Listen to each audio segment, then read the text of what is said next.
Welcome to the Deep Dive. We sift through the sources so you don't have to, giving you the real story behind the headlines. Today, we're finally tackling one of the internet's biggest, longest-running, well, let's call it a conspiracy, Phan. We're talking about Dan Howell and Phil Lester, years of fan speculation, and the truth that finally came out. Yeah, and this is important because it's not just, celebrity gossip. It really tells us a lot about early YouTube fame, those intense parasocial relationships, and frankly, the immense pressure on creators when audiences feel entitled to their private lives. Absolutely. So let's cut straight to it. The fact fans waited nearly 16 years for October 13th, 2025. Dan, who's 34 now, and Phil, 38.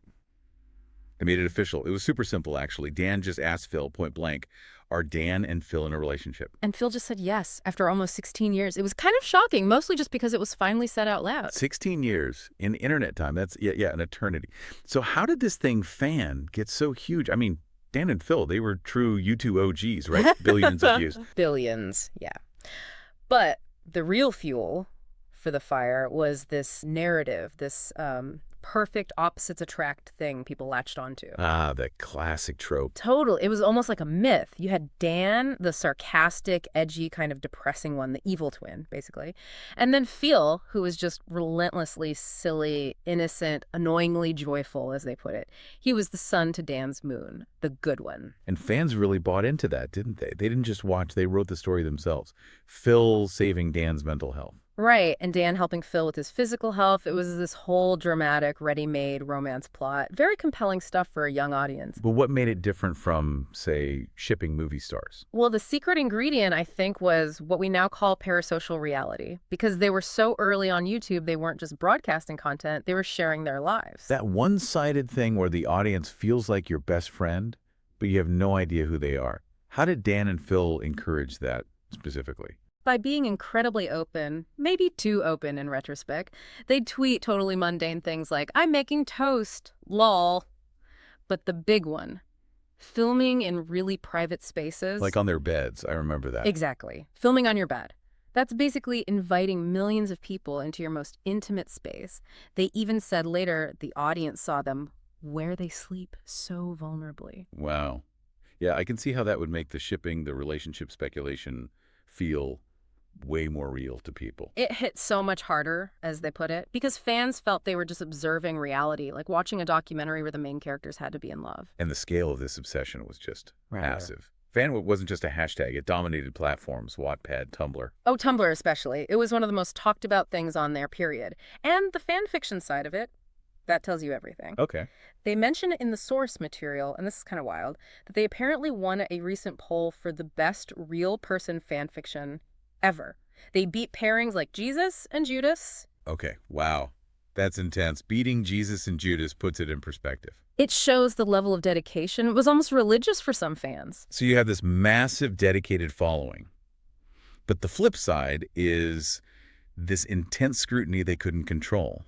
And that fun shipping energy, it turned nasty, didn't it? Invasive. It really did. It went from shipping to what they called a public FBI hunt. Fans felt entitled to everything. What kind of things are we talking about? Oh, digging through super old social media, like demanding to know, what did you tweet on February 5th, 2008?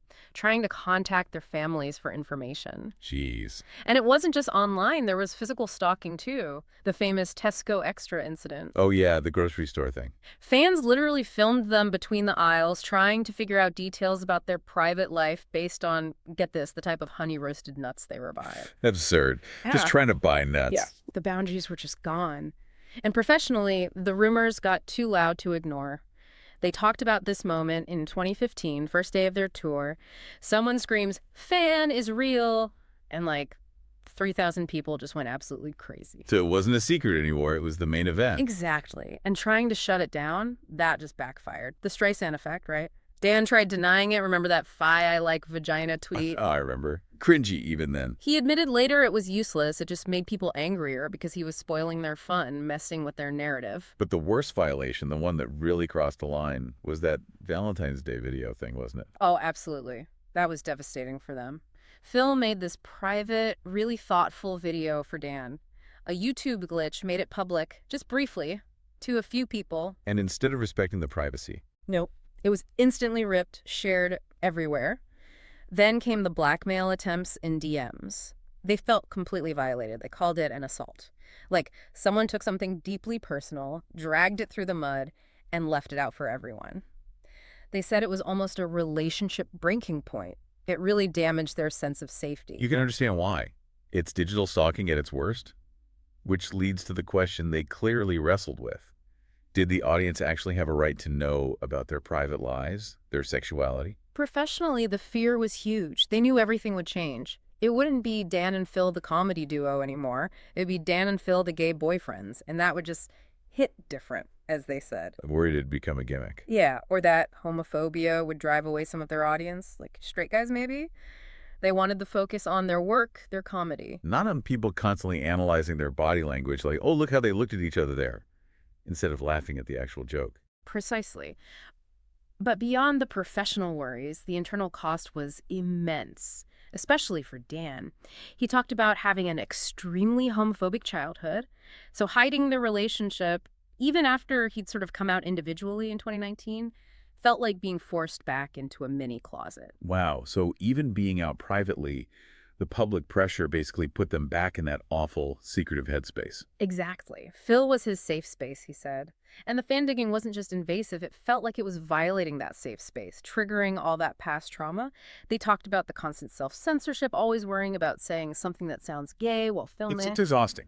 It meant they couldn't really form close friendships with other creators.